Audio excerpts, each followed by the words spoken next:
What's going on today, guys? Today we're gonna make some minor repairs on the Permagreen Triumph, and I figured I would record it because this is something that pretty much anybody who owns a Triumph at one time or another will more than likely have to deal with. So stay tuned, Triumph owners and future Permagreen owners, and we'll go through what I'm gonna do here, and pretty minor deal. I'll show you. Stay tuned.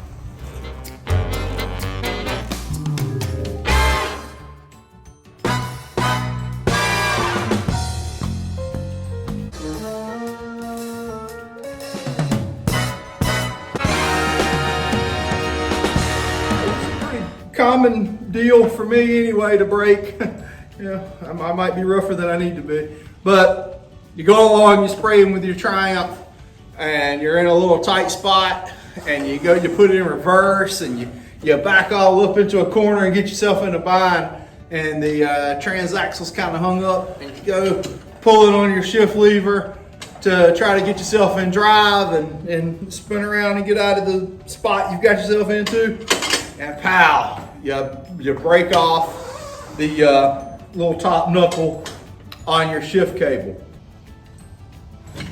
It's pretty easy to replace. It's a pretty cheap part. I try to keep a couple of them on hand just in case, but when you order them, excuse me, when you order from Permagreen, you can get one in a couple days anyway, and I would suggest going ahead and getting you a few while you order them so you'll have them on hand. But it's designed to do that. It's designed to break off. It's made out of plastic, but what that does is that keeps you from putting the old Bronco Nagurski muscle on it and breaking something down internally in the transaxle that would cost you a lot more money and be a lot more of a problem to fix. So it's kind of a little safety valve. But I'll show you what the part looks like, and we'll jump in and replace this one real quick. So here's your shifter on the machine. You can see it's gone slack. I can look down in here and see that it's broken, but I'm going to take this off and give you a good close-up. Two little 3/8 head bolts right here in here that you remove, and this will drop down and you can kind of get a view in here. But there's also a couple of screws on the back side of this, down on the handlebars. Take it off and get a little further removed. Well, I say that, but I can't get this one out. All right, pull this out and see what you're working with in here. Get you a close up. Right here is what is broken. You can see that's your shifter right there, and it bolts right there, and it's broken off on this top piece. The good thing is that this just unscrews and you can screw a new one right back on. Get to that. And there's your replacement one. So obviously it's gonna thread onto the top of the shifter rod, and we're gonna have to take a small wrench to get in there and hold the back of this and take this off real quick. We'll do that. Okay, you'll take a 7/16 and get in behind it, and the back of the bolt is back there, and then you'll need a 7/16 on the lock washer, it's a lock nut on the front. It's just got a little vinyl deal in it there, and I know I brought the socket. Oh, I put it on there already. All right. I don't know if you can see me because I'm behind the thing there. But trust me, I'm taking it off.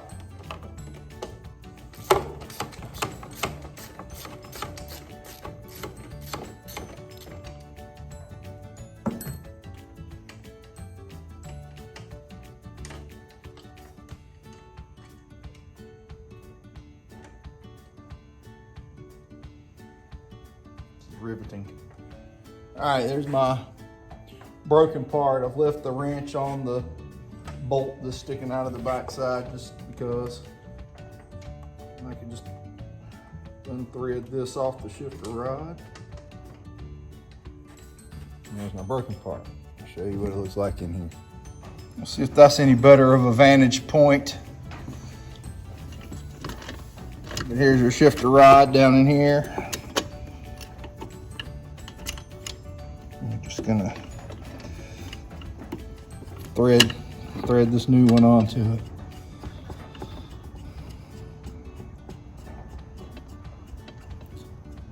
Being that this is already dirty, I'm thinking I can thread it on to where the dirt starts and be in about the right spot.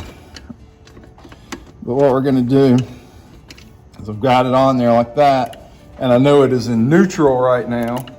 So if I'm lined up on neutral with that, I know I'm in the right spot. But we'll test it out a little bit, see if we can shift down. We got plenty of room to shift down into reverse. Oh, losing you there.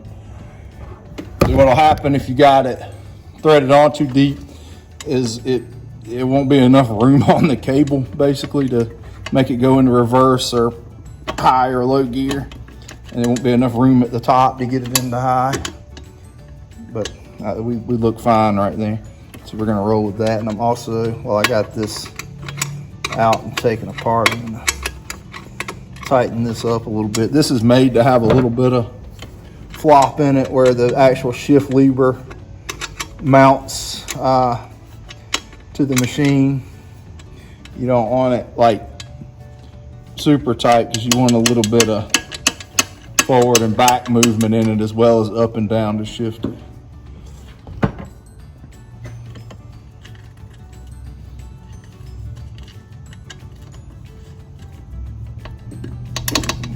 Back down. We'll put our 7/16 behind it. I'm on the bolt there. L socket on the front. And this is a lock nut. It's got that vinyl in it, so once you get it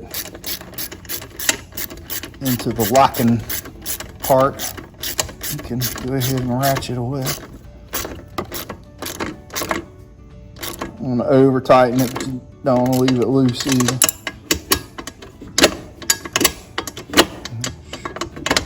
Should be good to go there. Neutral, low, high, low, neutral, reverse. All right, that's that. Pretty common replacement part there on the Permagreen, but then again, like I said, it's made so it will break, it will fail before anything more expensive or deep inside of the actual transaxle will fail. While I got this off, here's another little part that you'll sometimes have issue with. If your on-off switch doesn't work and your hour meter isn't running, more than likely this little module right here is bad, but it's very easy to replace too. It just pretty much snaps right on there on the plugs. No problem at all. You can order that part from Permagreen also. I forget what actually that's called. Some kind of module something. But anyway, that's another part that will go bad on some of them. Very easy to replace. The whole entire wiring harness is pretty simple and straightforward too. If you have to replace that, it runs down, and there's an end that will attach to the transaxle, and that's a slide in type clip for the neutral safety switch. And then there's the on off ones that will go to the wires on the actual engine. But I mean, it's all under the hood. They're really easy to get to. Super easy machine to work on. Everything's pretty straightforward on this thing. It's like it could use some lubament or something in there. I might spray a little something in it. Stand by.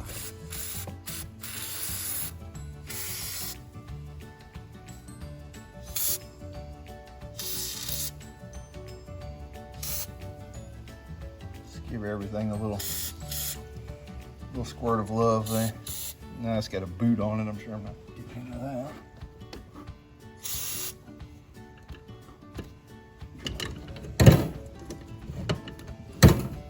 move the deflector very much. Yeah, that's the deflector. You can break that one too sometimes if you're not careful.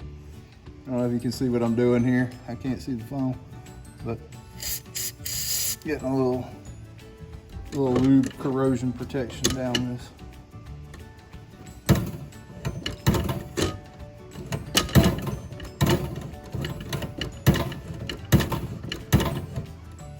All right.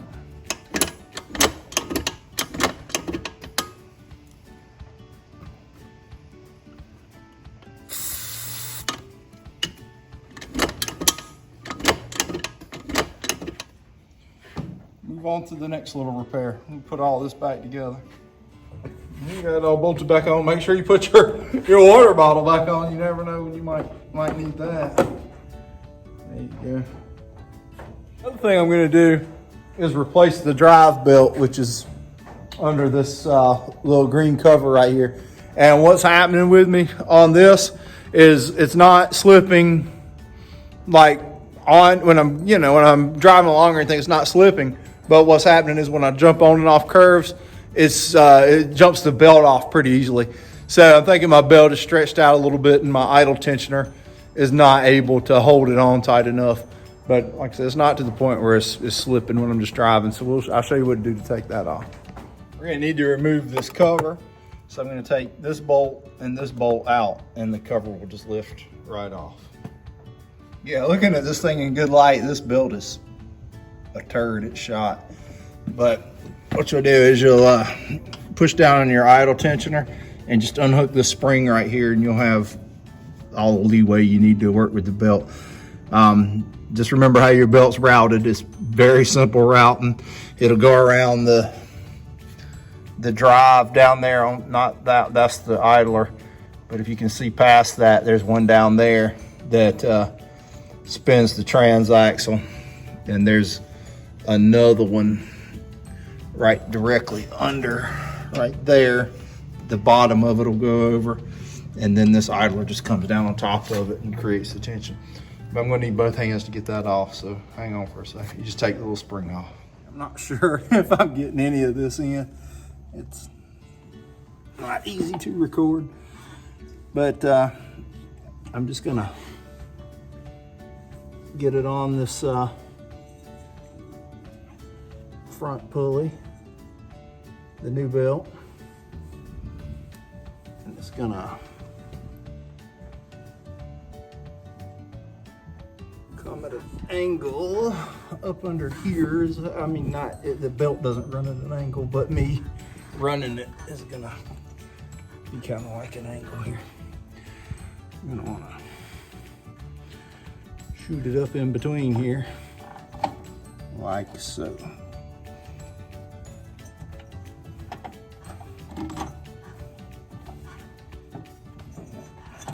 Top of it to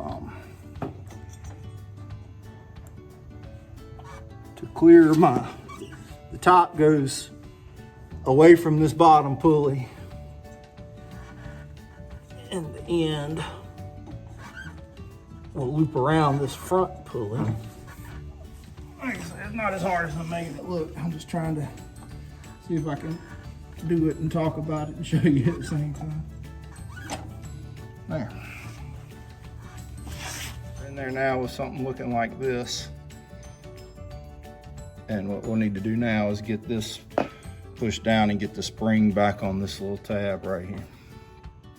All right, there it is all put back on. It's I mean, straightforward. It's a little tight in there, but not super tight. I mean, you can reach up under the machine and kind of roll your belt onto that very front pulley up there that you can't really see. And it goes back under the bottom part of the belt goes under, well, where am I pointing at? Under the bottom pulley, which is right there. See how it's under it? And then we go around this one, then under the idler and hook your spring back. We should be good. See if this thing runs backwards or sideways or something now that I did that to it. All right, so we got our shift piece on and our belt. Let's give it a test drive. It's gonna be tires. I got a bent axle on one of them too, and I think it's the wheel that's bent, not the actual axle on the sulky platform. So put that on my Permagreen wish list. Pair of back wheels. All right, this one, she's been a dang good one. She's still running strong. Still not the magic of the 2020. Ooh, ooh. Sorry. Here's the old belt. I'm gonna hang on to it. I mean, it's not in the greatest condition, but I don't have a spare belt. So if I get in a bind and break a belt for some reason, which I don't think is really likely, but anyway, I'll have a spare. Enough to get me through the day anyway.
That's cool.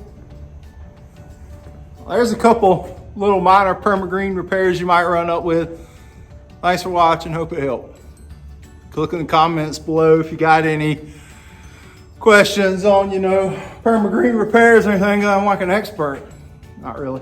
The folks at Permagreen are really good about being able to help you with what parts you need. There's not a ton of parts on the machine, what is a great thing. So it's generally really easy to repair.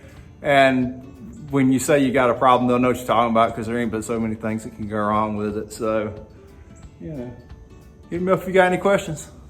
Thanks for checking it out.